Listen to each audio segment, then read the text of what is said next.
She was just a village healer, cast out for her strange gifts, and he was a monster the townsfolk wanted dead. When Eveline Hart chose to save the savage beast bleeding in her village square, she thought she was just doing her duty.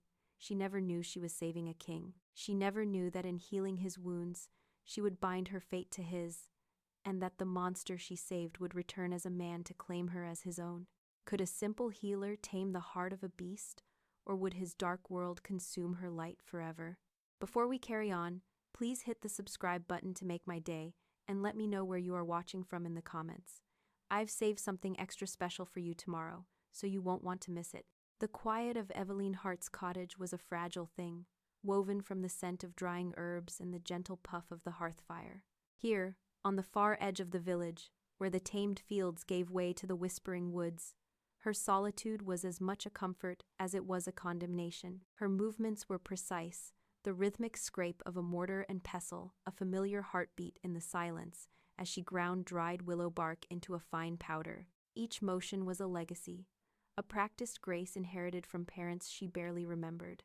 They too had been outsiders, their knowledge of root and leaf a source of both respect and suspicion for the village. Then the plague had come, a swift, merciless tide that had stolen them away, leaving a young Eveline helpless, her hands too small and her knowledge too shallow to stop the fever that consumed them. That failure was a cold stone in her heart, the fuel for a devotion that burned with quiet intensity, a vow to save every life she could, no matter the cost. She was respected for her skill, a necessary evil the villagers turned to when their own remedies failed, but she was never embraced. Her cottage was a physical manifestation of her standing, close enough to be useful, far enough to be forgotten. A sudden commotion shattered the afternoon's peace, a discordant symphony of shouts and panicked cries that was entirely out of place in their sleepy village. Eveline set down her pestle, her brow furrowed. She stepped outside, wiping her hands on her apron, and the noise grew louder, drawing her toward the village square. A crowd had gathered, their faces a mixture of terror and a kind of triumphant awe. Pushing her way through the murmuring bodies, she saw the source of the disturbance. It was a wolf, but that word was an insult to the creature before her. It was a behemoth, a monster of myth dragged into the light.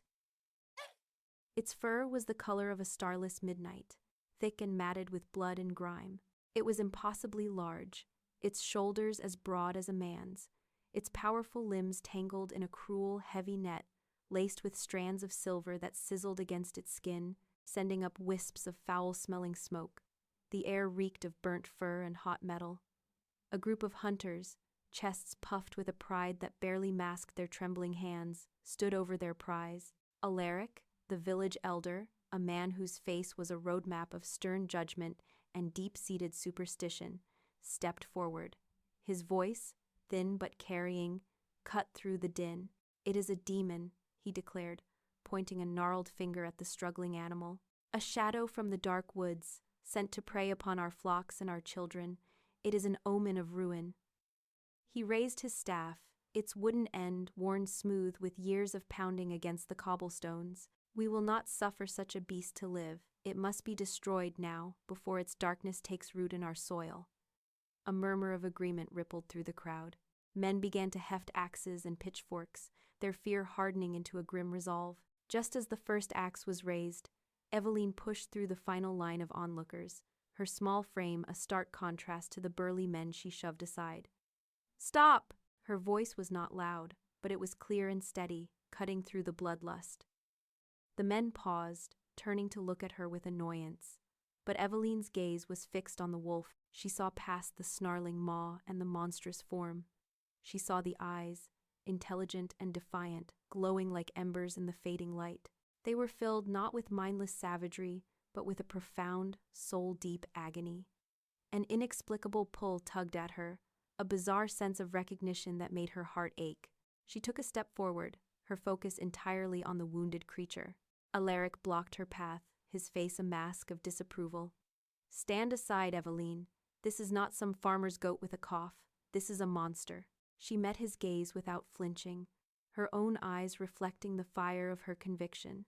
"This creature feels pain, just as we do," she said, her voice ringing with a strength that surprised even herself.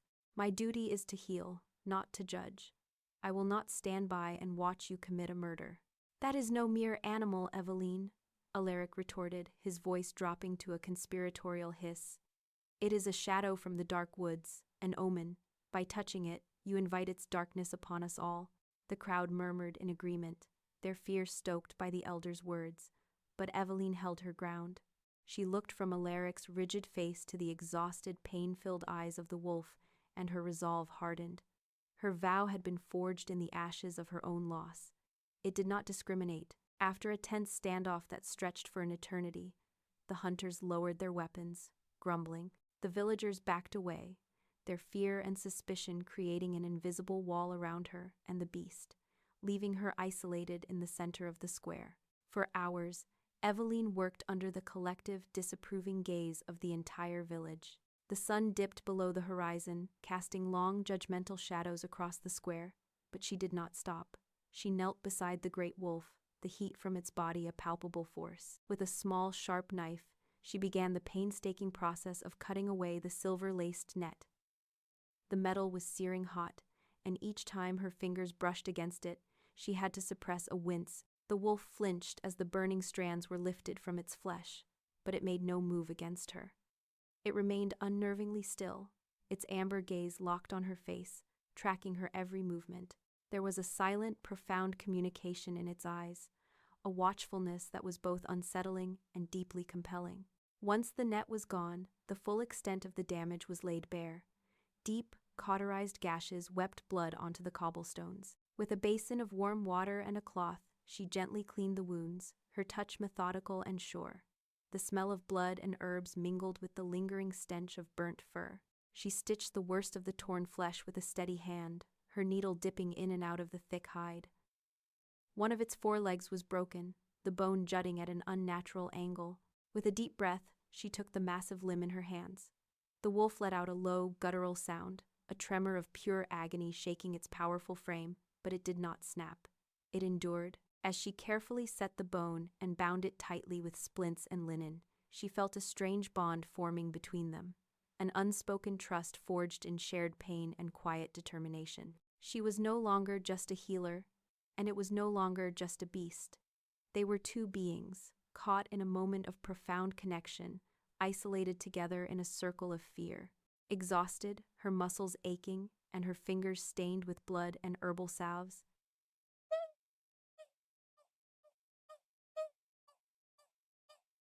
Eveline finished her work as night fell completely. The villagers had long since retreated to the safety of their homes, leaving the square empty and silent save for the ragged breathing of the wolf. With the help of two reluctant stable boys, she moved the creature to a locked barn, settling it onto a thick bed of fresh straw. She left it with a trough of clean water and applied a final, soothing poultice to its wounds, her hand resting for a moment on its broad head. The fur was coarse, but beneath it, she could feel the steady, powerful life force. She returned at dawn, her heart a strange mixture of anxiety and hope, to check on her patient. The barn door was splintered, hanging from a single hinge, shattered from the inside. Her heart leaped into her throat. Inside, the barn was empty. The bed of straw was disturbed, but the wolf was gone. A wave of conflicting emotions washed over her, relief that it had been strong enough to escape, but also a peculiar, hollow sense of loss. It was as if a part of the night's strange magic had vanished with it. As she scanned the empty space, her eyes caught a glint of metal. It was the mangled silver trap, discarded in a corner like a broken toy, and next to it, resting on a stray piece of straw, was a single, perfect black feather. It was as dark and glossy as the wolf's coat, its edges sharp and clean.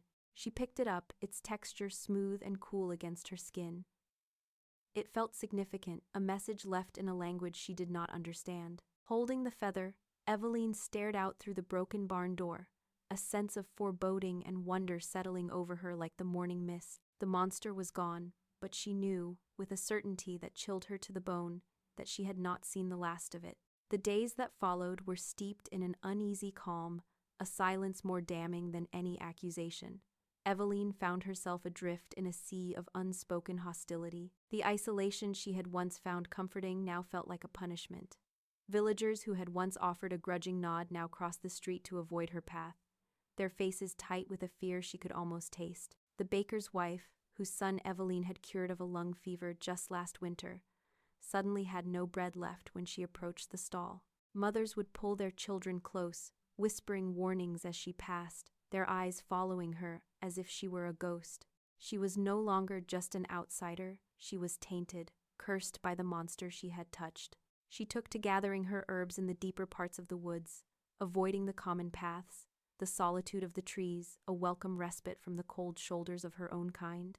One afternoon, while seeking wild thyme near the edge of the village, she heard Alaric's voice carrying from the square. He was standing on the steps of the small meeting hall, his staff held aloft like a scepter of judgment. His voice, usually thin and reedy, was filled with a righteous fire as he preached to a small but attentive crowd. "She consorted with a demon," he cried, his words sharp and cruel. "She laid her hands on its foul flesh and used her strange arts not to banish it, but to heal it, to strengthen it. She has invited a shadow into our midst, and its darkness clings to her like a shroud. Beware the healer, for she has made a pact with the beast." Eveline shrank back into the cover of the trees, a cold knot tightening in her stomach. He had twisted her compassion into a crime, her vow into a sin. She retreated to her cottage, the scent of drying herbs doing little to soothe her frayed nerves. Her thoughts kept circling back to the wolf, to the impossible intelligence in its amber eyes, the unnerving stillness with which it had accepted her care. She couldn't reconcile the creature of Alaric's sermons with the one she had healed. In the quiet moments of the evening, she would take out the black feather. It was her only tangible link to that strange, transformative night. She would run her thumb over its impossibly smooth surface, marveling at how it seemed to drink the candlelight, its edges remaining sharp and defined. It was a piece of midnight she could hold in her hand, a secret comfort against the growing chill of her loneliness, and a constant, nagging source of mystery. It felt less like a remnant and more like a promise or a warning. The first sign of their arrival was a low, rhythmic thudding that seemed to rise from the very earth. It was a sound so deep and resonant that the birds in the trees fell silent. Eveline, who was tending to her small garden, straightened up, her hand shielding her eyes as she looked toward the main road. The thudding grew louder, resolving into the sound of dozens of heavy hooves, striking the ground in perfect unison. A procession was coming. This was no merchant's caravan or farmer's wagon. This was something else entirely. They rode into the village as if they owned it. A column of imposing warriors on war horses that dwarfed the local ponies. They were clad in dark, hardened leather and heavy cloaks made from the pelts of wolves. The thick fur shifting with their movements, their armor was dark, unadorned steel, and on the pauldrons of each warrior was a sigil etched in silver, a single, stylized black feather. Their presence was a wave of cold, disciplined intimidation that washed over the village. Doors slammed shut, and faces appeared in windows, gawking with a mixture of terror and awe. The warriors were silent, their faces grim and unreadable, their movements economical and precise. They moved as one, a pack of predators in human form. At their head rode a man of immense stature, his broad shoulders making even his massive black destrier seem small. He sat in the saddle with an easy, commanding grace, his posture radiating an authority that needed no crown. He had hair as black as a raven's wing, and a face that looked as if it had been carved from granite. As they drew closer, Eveline's breath caught in her throat. His eyes, scanning the village with an unnerving intensity, were a piercing, luminous amber. They were the exact same eyes that had watched her with such profound agony and intelligence from the body of the wounded wolf. Then her gaze fell upon his brow, and a jolt of ice-cold recognition shot through her. Cutting through his left eyebrow was a jagged, angry scar, still pink with recent healing. It was the precise location of one of the deepest gashes she had stitched on the wolf's head. The world seemed to tilt on its axis. The monster, the man, they were one. The procession did not stop in the square. It continued with unnerving purpose down the narrow lane that led to her cottage, the heavy hooves of the war horses churning the dirt path. The villagers stared, their suspicion of her instantly vindicated and magnified into sheer terror. The man with the amber eyes, the king of these warriors, reined his horse to a halt directly in front of her gate. He dismounted in a single, fluid motion. the sound of his heavy boots on the gravel path like the tolling of a bell. He was even larger on his feet, a giant of a man who seemed to suck all the air from around him. He strode directly to her door, ignoring her completely as she stood frozen in her garden.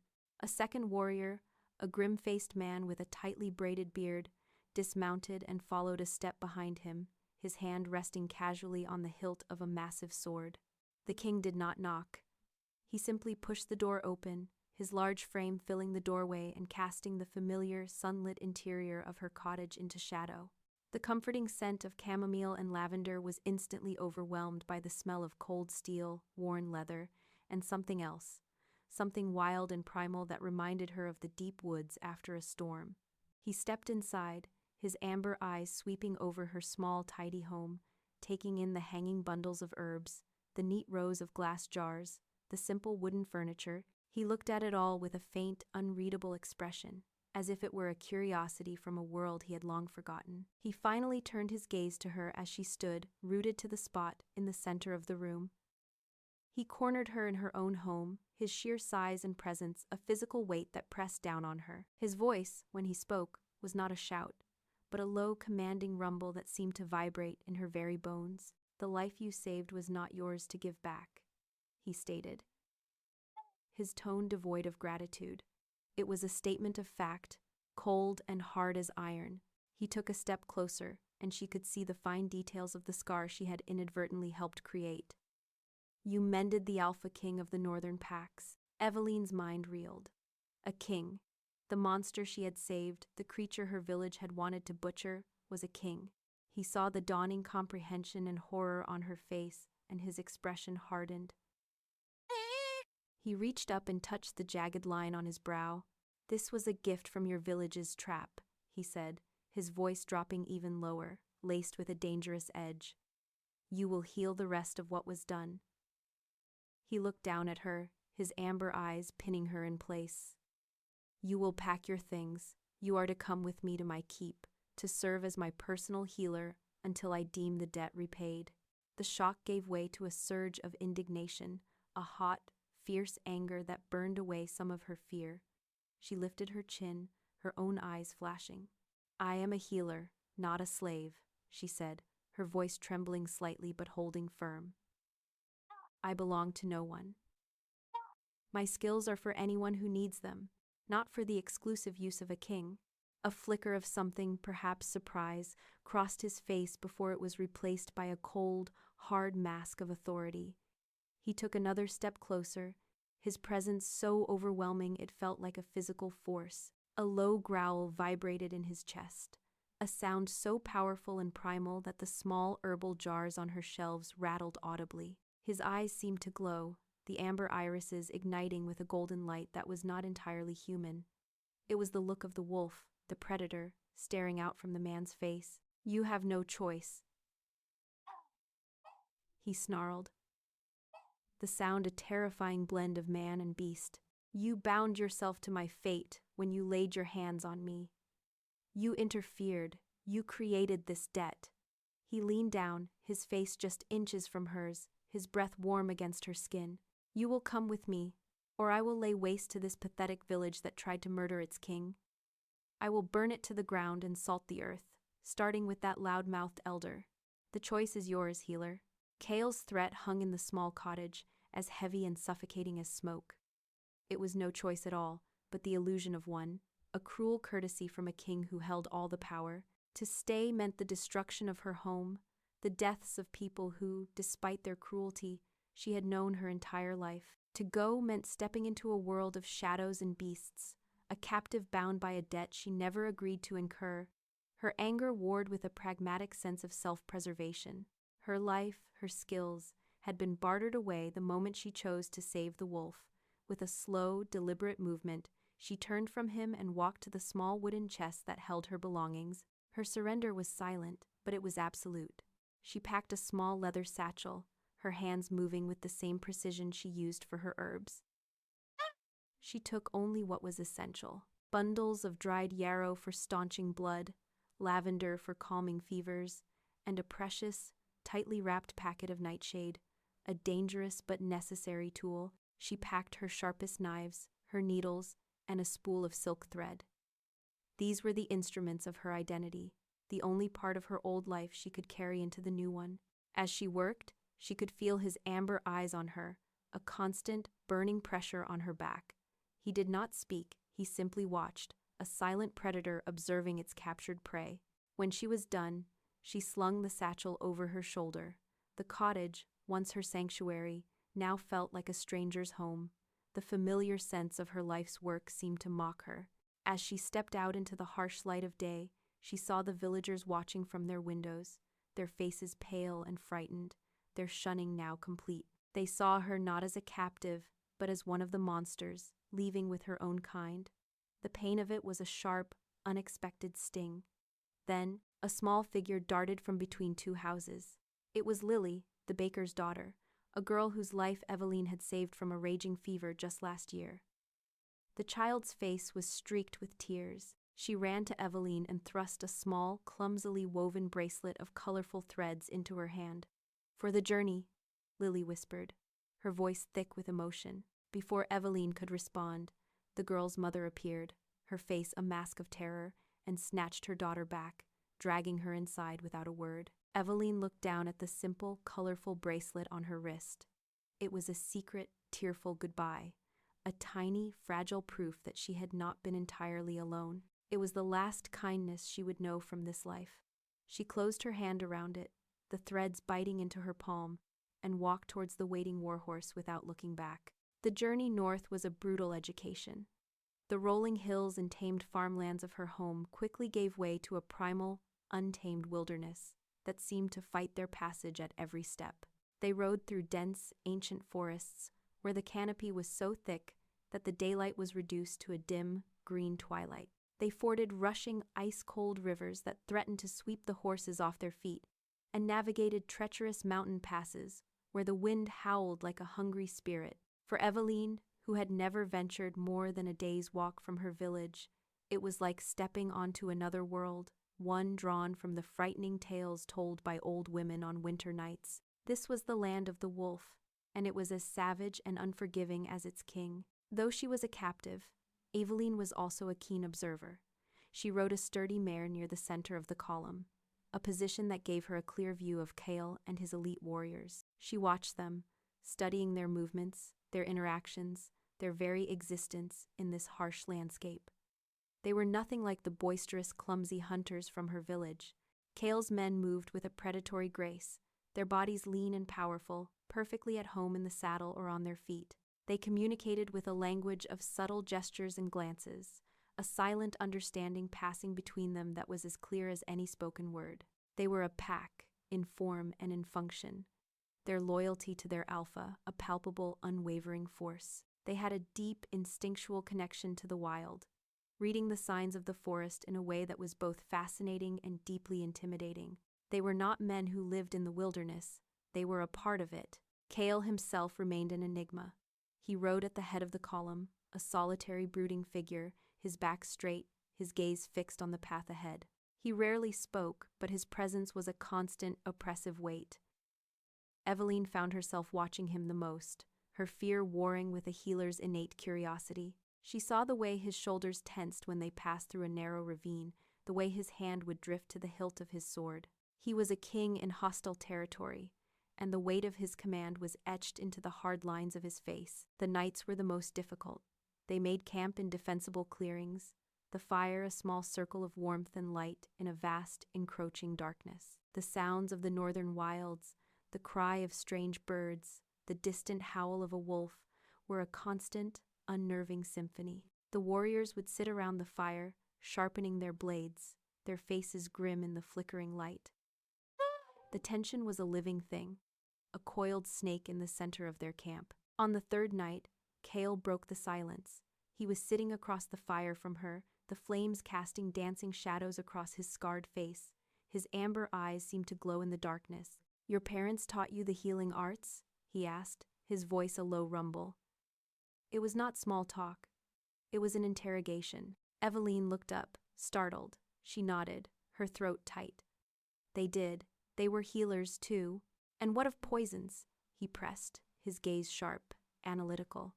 Do they teach you how to mend a wound from a poisoned blade? From silver, for instance? The question sent a chill down her spine.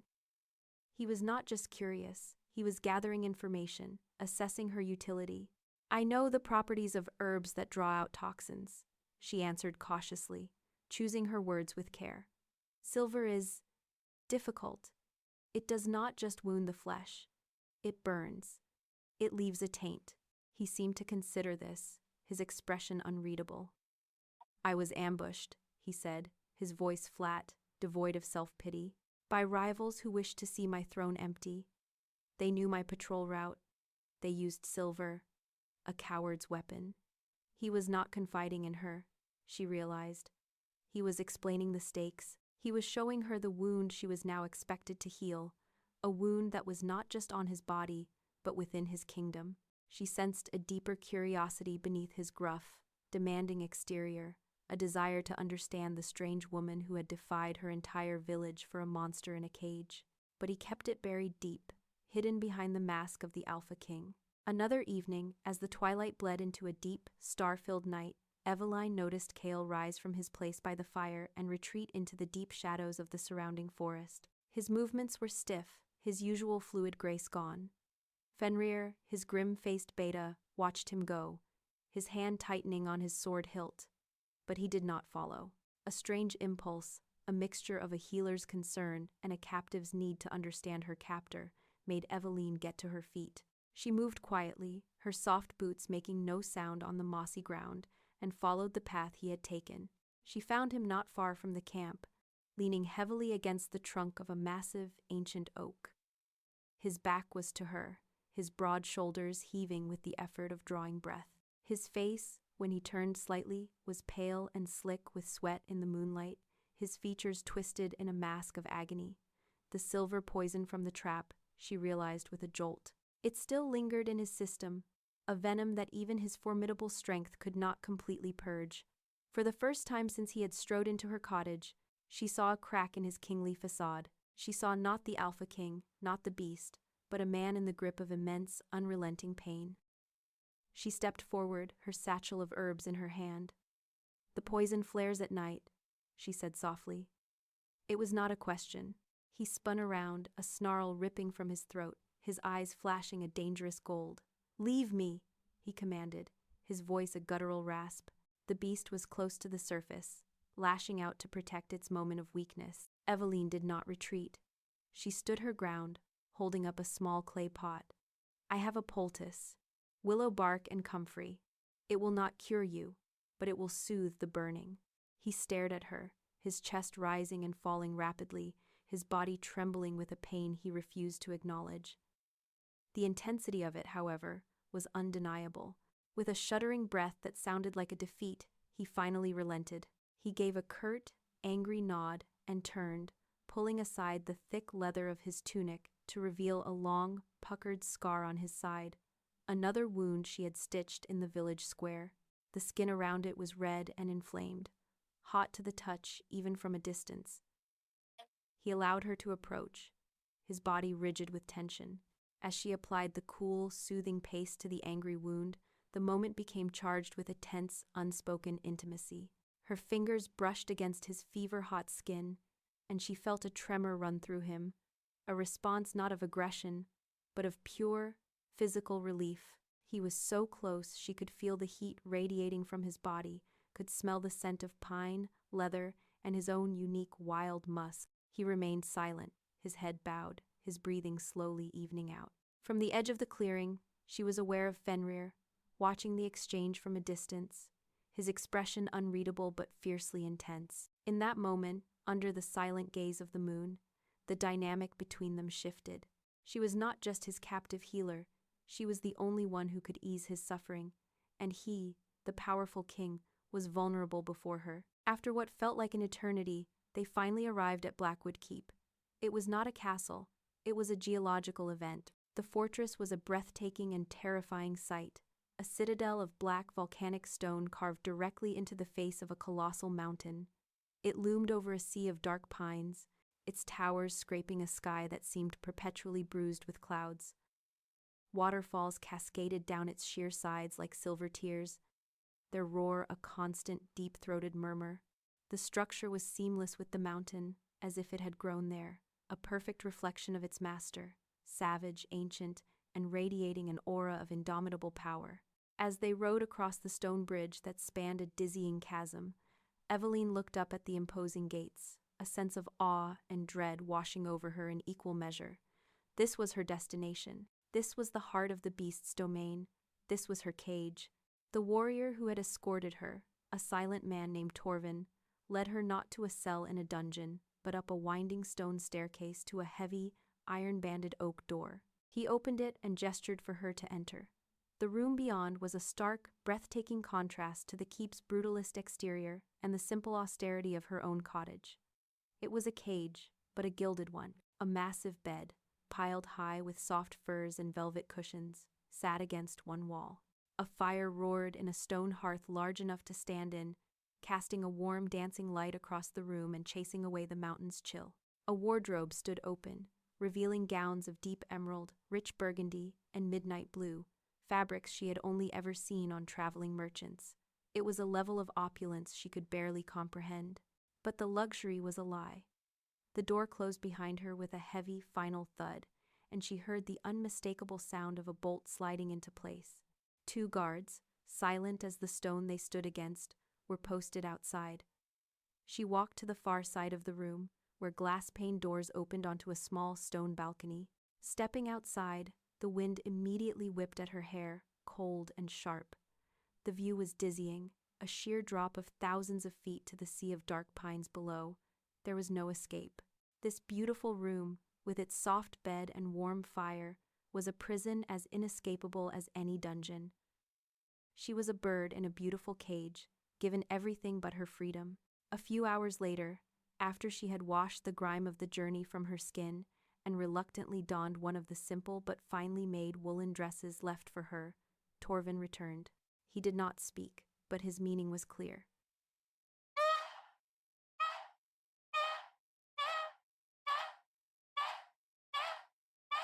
She was to follow him. He led her down through the echoing corridors of the keep, the stone seeming to absorb all sound, until they reached a pair of colossal wooden doors. From within, she could hear the low murmur of many voices, the clatter of plates, and the roar of a great fire.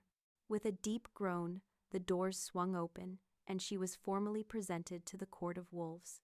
The great hall was a cavernous space, its ceiling lost in shadow, held up by massive pillars of raw, black stone that looked like the petrified legs of giants. A massive hearth dominated the far wall, a bonfire of entire logs that crackled and spat, casting a primal flickering light over the scene. Long, heavy wooden tables were filled with powerful men and women, their laughter loud and unrestrained, their movements imbued with a predatory confidence. The air was thick with the smell of roasted meat, spiced wine, and the damp pelt scent of the pack. As Eveline stepped into the hall, a hush fell. Hundreds of pairs of eyes, many of which glowed with a faint, animal luminescence in the dim light, turned to fix upon her. She felt like a field mouse dropped into a den of wolves, her heart hammering against her ribs, every instinct screaming at her to flee. She was a human lamb, and she had just been served for dinner. At the head of the hall, on a throne carved from the same black stone as the pillars, sat Kael. He watched her approach, his expression unreadable, his amber eyes tracking her every step. The silence stretched, thick and heavy with unspoken questions and simmering hostility. It was then that she heard a voice, a woman's, pitched to be just loud enough to carry. "The king brings a human stray into our halls." The voice dripped with contempt. "What use is a creature with no claws?" Eveline's gaze snapped to the source. A she-wolf of stunning, fierce beauty sat near the foot of the throne. She had hair the color of spun gold and eyes the color of ice. Her possessive gaze was fixed on Kael, but the venom in her words was meant entirely for Eveline. This, she knew instantly, was a rival. This was Lyra. Eveline forced herself to lift her chin, to meet the hostile stares, remembering the last kindness she had been shown. The small, woven bracelet on her wrist, a fragile shield against the crushing weight of their animosity. The next day, Kael gave her a tour of his domain. It was not an act of hospitality. She understood. but a calculated display of power, an effort to make her understand the world she was now a part of. He showed her the armory, a vast chamber filled with racks of swords, axes, and bows. The air was cold and smelled of steel and oil, the clang of a blacksmith's hammer echoing from a nearby forge. He led her to the training grounds, a wide, muddy courtyard where his warriors sparred. They were not men playing at fighting, they were predators honing their killing craft. They moved with a brutal, fluid efficiency, shifting between man and wolf form in the heat of combat, their growls and snarls as much a part of their arsenal as their blades. It was terrifying and strangely beautiful. Finally, he took her to the echoing ancestral halls, a long gallery lined with stern, painted portraits of the Alpha Kings who had come before him. Their amber eyes, so like his own, seemed to follow her from the canvases, a silent council of dead kings judging the human in their midst. "This is my kingdom, healer," Kael said, his voice echoing slightly in the cavernous hall. He stopped before a portrait of a particularly grim-faced ancestor with a wild, black mane of hair. "This is the weight I carry." He turned to face her, his expression serious. "Every soul in this keep is a predator. They are loyal, but they are not tame. They respect strength, and they prey on weakness." He took a step closer, his gaze intense. "Show no fear, little healer. You are here by my command, and they will respect that, or they will answer to me." His words were meant to be a reassurance, a shield, but they felt like another bar on her cage, a reminder that her safety, her very existence here, was entirely dependent on his whim. She was his property, and he was merely warning others not to damage his new possession. Later that evening, he summoned her to his private study. It was a room that spoke of the man more than the king. The walls were lined with shelves groaning under the weight of books and ancient leather-bound scrolls. A massive table was covered in maps of the northern territories, marked with troop movements and border disputes. It was a room of power, but also of deep, profound solitude. Kael was standing by the fire, staring into the flames, a goblet of wine in his hand. The kingly mask was gone, and in its place was a weariness that seemed to settle deep in his bones. He looked, for the first time, vulnerable. He did not turn as she entered. "The silver," he began, his voice low and rough. "It does more than burn the flesh." He finally turned to face her, and the raw honesty in his eyes made her breath catch. "It's a spiritual poison. It seeps into the soul, weakening the barrier between a man and his beast, the wolf. It becomes more volatile, harder to control. The rage is always there, just beneath the surface, waiting for a moment of weakness." He ran a hand through his dark hair, a gesture of profound frustration. "I am afraid, Eveline. I am afraid of losing myself to it completely, of becoming the monster they say I am." He took a step towards her, his large frame seeming to shrink under the weight of his confession. "That is the true reason I brought you here. It is not just for your knowledge of herbs. There is something about you, your presence. In the forest, when you treated my wound, the beast within me grew quiet. It was the first peace I have known since the ambush." He stopped before her, his gaze pleading. "I need you to help me fight it. I need your calm, your healer's touch, to be an anchor against the rage." The confession hung between them, raw and unexpected. It shifted everything. He was not just her captor, he was her patient. A desperate, frightened patient trapped in the body of a king. The healer in her felt a flicker of empathy, a pull to soothe this profound, hidden wound. But the prisoner in her recoiled. She looked around the lavish study, at the maps of his kingdom, at the crown that was not on his head but was always on his shoulders. "You speak of a spiritual poison," she said, her voice quiet but firm. "But you keep me as a physical prisoner." She met his gaze, her own eyes reflecting the firelight. "How can I heal your soul from a cage?" A complex series of emotions flickered across his face, surprise, frustration, and something that looked almost like admiration. He let out a long, slow breath. "Perhaps the cage is not for you," he said, his voice a low, intimate rumble that sent a shiver down her spine. "Perhaps it is for my enemies." He took the final step, closing the distance between them until he was so close she had to tilt her head back to look at him. His amber eyes held hers, a silent, powerful confession passing between them. The most valuable things a king possesses must be guarded most fiercely.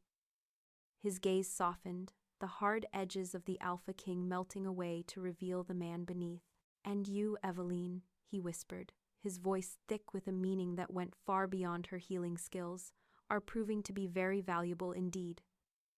The words were a chain, but for the first time, she felt the strange, terrifying possibility that they might also be a promise. A reluctant, dangerous attraction began to stir in the depths of her heart. A tiny wild seed planted in the most hostile of soil. She was his prisoner, his healer, his anchor, and she was beginning to fear that she might also, one day, be his. Lyra's hostility, which had been a simmering poison in the air of the great hall, did not take long to boil over. Her challenge came not with a blade, but with a sick animal, a tactic designed to humiliate Eveline in her own arena. 2 days after Kael's confession, Lyra and 2 of her followers strode into the small infirmary Kael had established for Eveline, dragging a young, whimpering wolf between them. It was barely more than a pup, its gray fur patchy and dull, its breathing a shallow, rattling gasp. Lyra shoved the creature forward with her foot. "The king seems to think your human tricks have value, healer," Lyra sneered, her voice echoing in the stone room. A small crowd of curious pack members had gathered in the doorway, drawn by the prospect of a spectacle. "This pup is dying. The pack elders say it is a lung blight, that nothing can be done. Prove them wrong. Prove your worth." Eveline knelt, ignoring Lyra completely, her focus narrowing to the suffering creature. The pup's eyes were clouded with fever, and a thin, foamy mucus bubbled at its nostrils. She placed a gentle hand on its chest, feeling the frantic, weak heartbeat and the terrible vibration of its labored breath. She listened, her ear close to its ribs, her expression one of intense concentration. It was not a blight. The sound was wrong. It was a blockage, not a decay. She had seen this once before in a farmer's lamb that had swallowed a thorny weed. "Bring me hot water, a bowl of salt, and the strongest smelling oils you have. Peppermint, if possible," she commanded, her voice crisp and authoritative. Lyra's followers hesitated, looking to their leader, but Lyra, intrigued despite herself, gave a curt nod. While they scrambled to obey, Eveline gently massaged the pup's throat, her fingers searching for the source of the obstruction. When the supplies arrived, she mixed the salt and oils into the steaming water, creating a potent, acrid vapor. She tented a heavy cloth over the pup's head and the bowl, forcing it to inhale the steam. The pup struggled weakly at first, but then, as the vapors opened its airways, it began to cough, a deep, hacking sound. After a tense minute, it retched, expelling a wad of phlegm and, within it, a sharp, spiny burr covered in thorns. The pup immediately took a deep, clear breath, the rattling gone. It looked up at Eveline, its eyes already a little brighter, and gave a weak lick to her hand.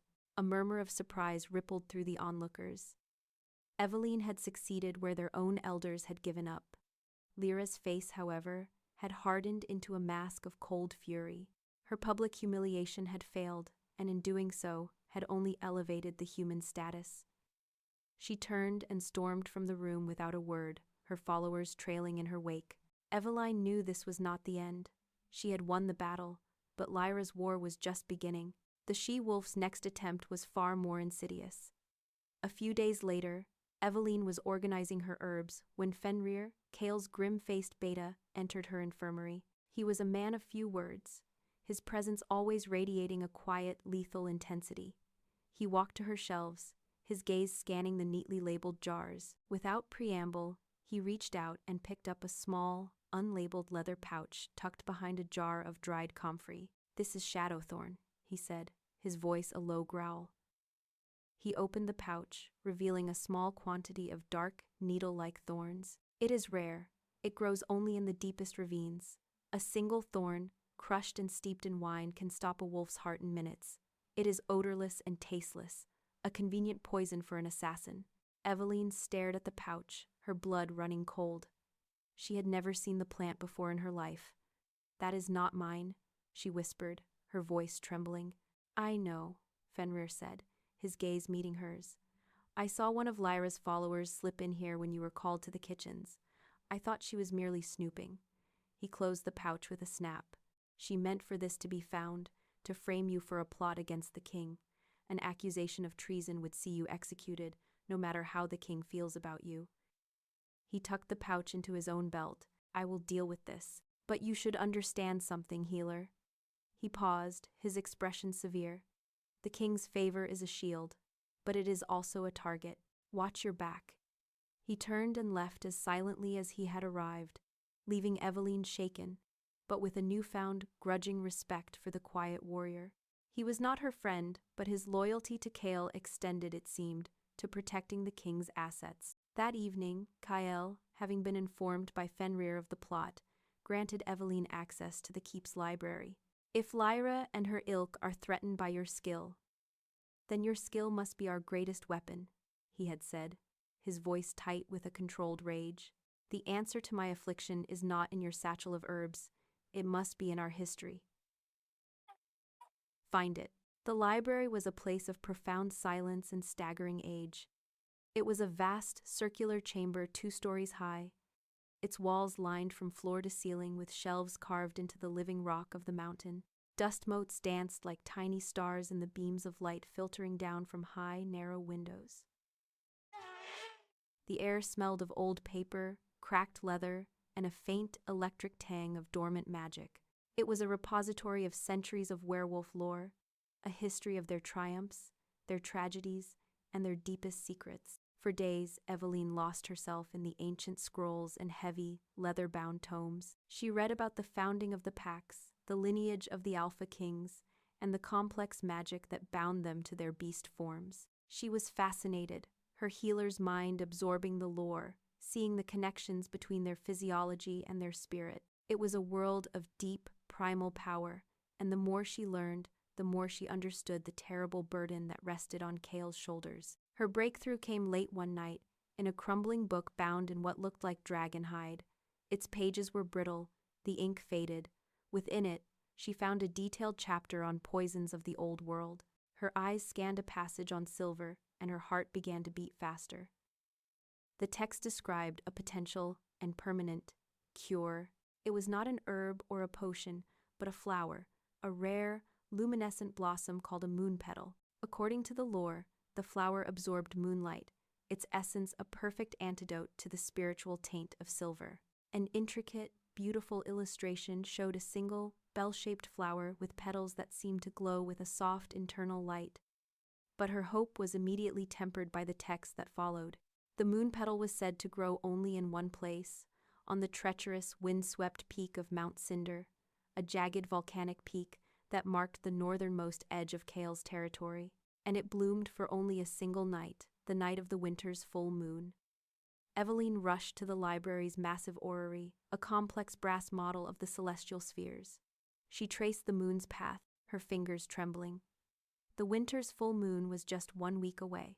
When she told Kael, a new, determined light entered his eyes.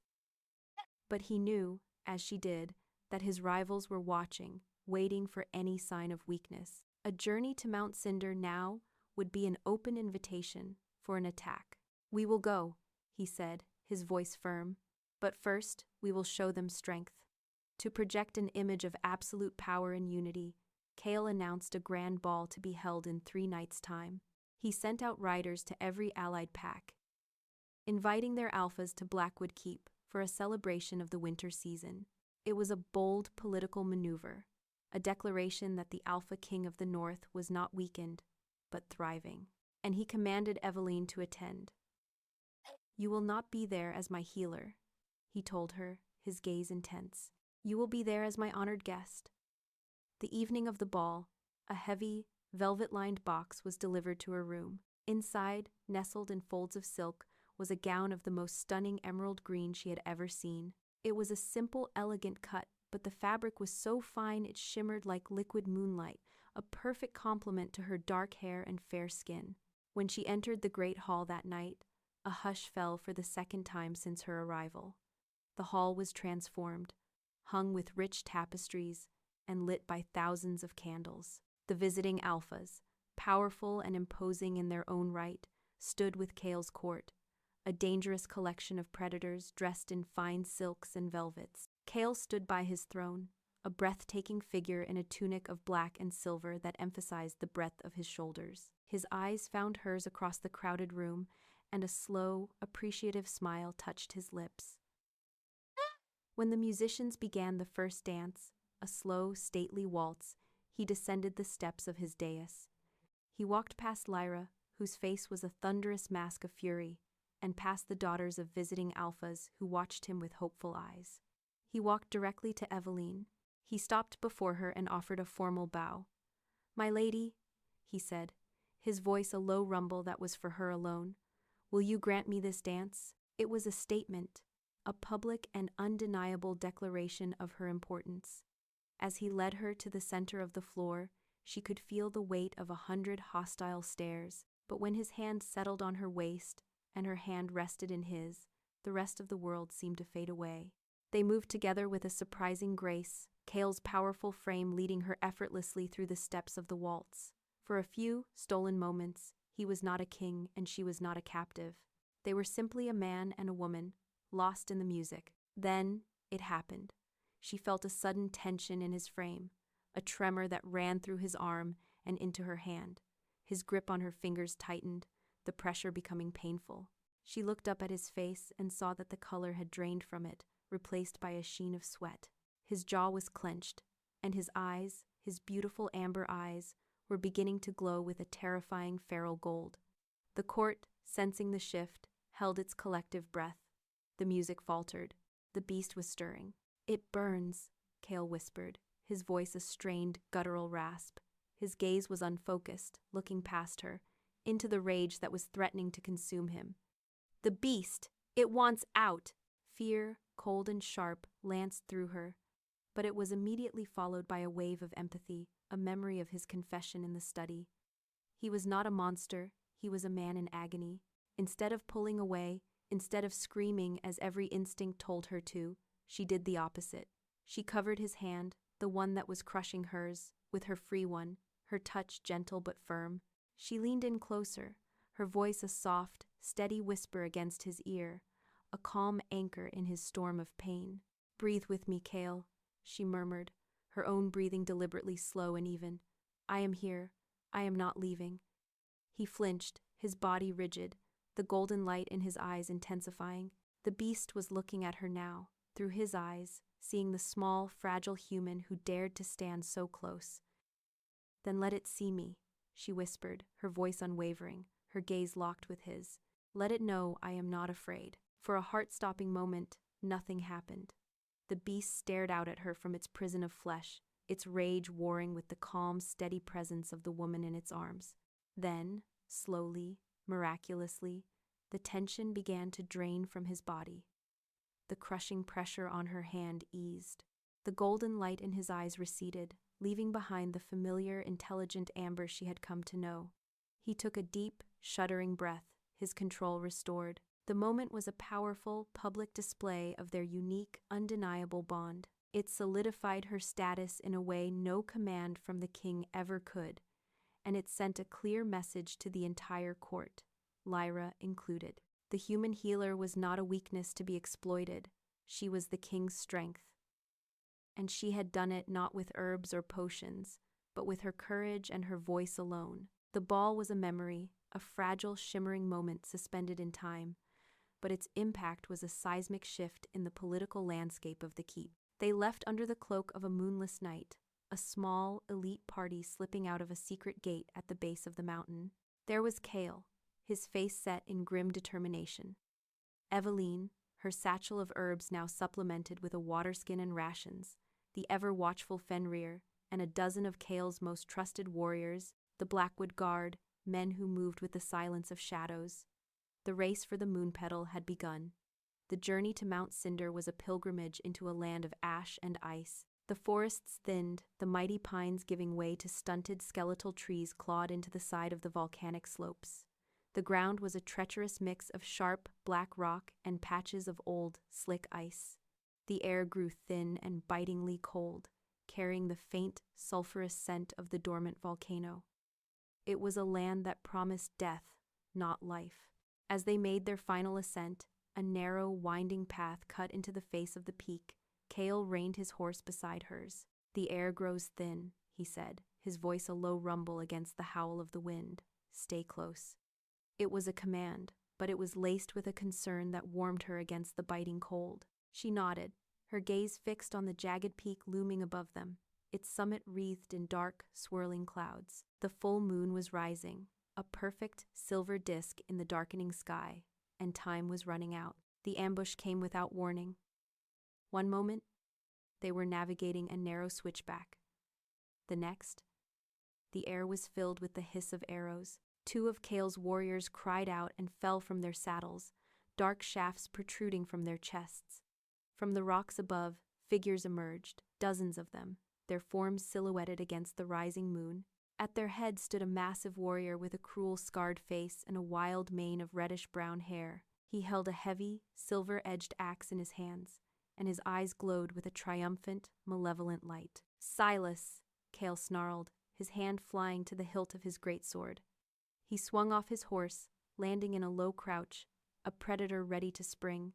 "Look at you, Black," Silas called down, his voice a mocking roar that echoed across the barren slopes. A king on his knees, chasing flowers on a mountain like a common herbalist.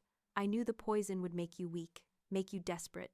Your reign is over." A vicious battle erupted on the snowy, treacherous mountainside.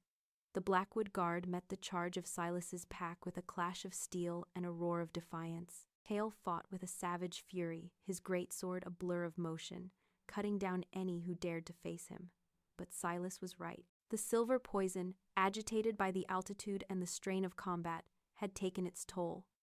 Eveline saw Kael stumble, his breath coming in ragged gasps, a sheen of sweat on his brow despite the freezing air. Overwhelmed by three of Silas's warriors, and desperate, his control finally shattered. A guttural roar of pure, inhuman rage ripped from his throat, a sound that was not a war cry, but a scream of transformation. His body contorted, bones snapping and reforming with sickening speed, his tunic ripped as his shoulders broadened, his muscles swelling to a monstrous size. Dark fur sprouted across his skin, his face elongating into a terrifying wolf-like muzzle, his teeth lengthening into vicious fangs. He became a nightmare creature of pure rage, a true monster, half man, half wolf, that could no longer distinguish friend from foe. He threw one of his own warriors aside with a swipe of a clawed hand and lunged into the fray, a whirlwind of indiscriminate destruction. While Fenrir and the remaining guards desperately tried to hold back both Silas's pack and their own raging king, Eveline knew what she had to do. Her fear was a cold, hard knot in her stomach, but her purpose was a burning fire. She broke away from the chaos, scrambling up the final icy stretch to the peak, her lungs burning in the thin air. She clawed her way over the final ledge, and there, in a small, sheltered crevice, she found it. A single flower, its petals glowing with a soft, ethereal silver light, pulsing gently in time with a heartbeat only she could feel. It was the moon petal, a beacon of hope in a world of darkness. Clutching the precious blossom in her hand, its cool, magical light a comforting weight, she ran back down into the heart of the chaos. She dodged and weaved through the clashing warriors, her eyes fixed on the raging, monstrous form of Kael. He was locked in combat with Silas, the two alphas tearing at each other with a fury that shook the very mountain. "Kael!" she screamed, her voice cutting through the din of battle. The beast hesitated. For a single, heart-stopping second, its maddened, glowing eyes found hers, and a flicker of recognition of the man trapped within the monster crossed its features. That moment was all Silas needed. The rival Alpha brought his silver-edged axe down in a vicious arc, burying it deep in the beast's shoulder. Kael roared in agony, the silver burning his flesh, and the last vestiges of his humanity vanished. He turned and lunged, not at Silas, but at the source of the voice that had distracted him, at her. Eveline stood her ground. As the monster charged, its claws extended, its fangs bared, she held out the glowing flower. Time seemed to slow. The beast, driven by an instinct older than rage, gently took the blossom in its massive jaws. It swallowed. For a moment, nothing happened. Then, a wave of calm, blue light erupted from Kael's body, washing over the battlefield. The rage in his eyes subsided, the monstrous features softened, and the fur receded. He collapsed to his knees, the transformation reversing itself, leaving him wounded, bleeding, but fully and completely human. With their king restored, his eyes clear and sharp, the northern warriors rallied, a new fire lit in their eyes. Kael, clutching his wounded shoulder, rose to his feet and met Silas's charge. The fight was short and brutal. Kael, free of the poison's maddening influence, moved with a speed and power that Silas could not match. He disarmed the rival Alpha and, with a final, decisive blow, ended the threat to his throne forever. The remaining members of Silas's pack, their leader defeated, broke and fled into the darkness. Back at Blackwood Keep, the victory was celebrated with a quiet, profound relief. The halls were filled not with boisterous laughter, but with the low, contented murmur of a pack made whole and secure once more. Kael, his shoulder bandaged and his body finally free of the lingering silver poison, came to Eveline's chambers. The fire was burning low, and she was standing on the balcony, looking out at the vast, moonlit expanse of the forest. He came to her not as a king, but as a man, his movements quiet, his usual commanding presence replaced by a soft, vulnerable humility. "I brought you here as a prisoner," he began, his voice raw with an emotion she had never heard from him before. He stood beside her, his gaze on the distant mountains. "A debt to be paid.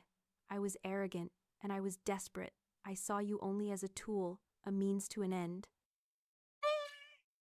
He turned to face her, and the sincerity in his amber eyes took her breath away. "But your courage, Eveline, your unwavering strength, it saved more than my life. It saved my soul." He took her hands in his touch gentle, reverent. "I cannot imagine this keep, this life, without you in it. Your presence has healed more than just the poison. It has healed a loneliness in me I didn't even know I had." He took a deep breath, his gaze searching hers. "Stay with me, Eveline. Not as my healer, not as my captive, as my equal, as my queen." Tears welled in Eveline's eyes, tears not of sorrow, but of a joy so profound it ached. She looked at this powerful, savage king, who was offering her not a gilded cage, but half of his throne, half of his heart. She thought of the lonely, outcast healer she had been. A woman respected but never loved, needed but never wanted. Here, in this wild, dangerous land, surrounded by predators, she had found her strength. She had found her voice. She had found a home. "I came to this keep a prisoner," she said, her voice thick with emotion, but her gaze steady and clear. "But I am not a prisoner anymore. I found my strength here. I found my home." She smiled, a true, radiant smile that lit up her entire face. "I found you." She squeezed his hands. "Yes, Kael, yes, I will stay."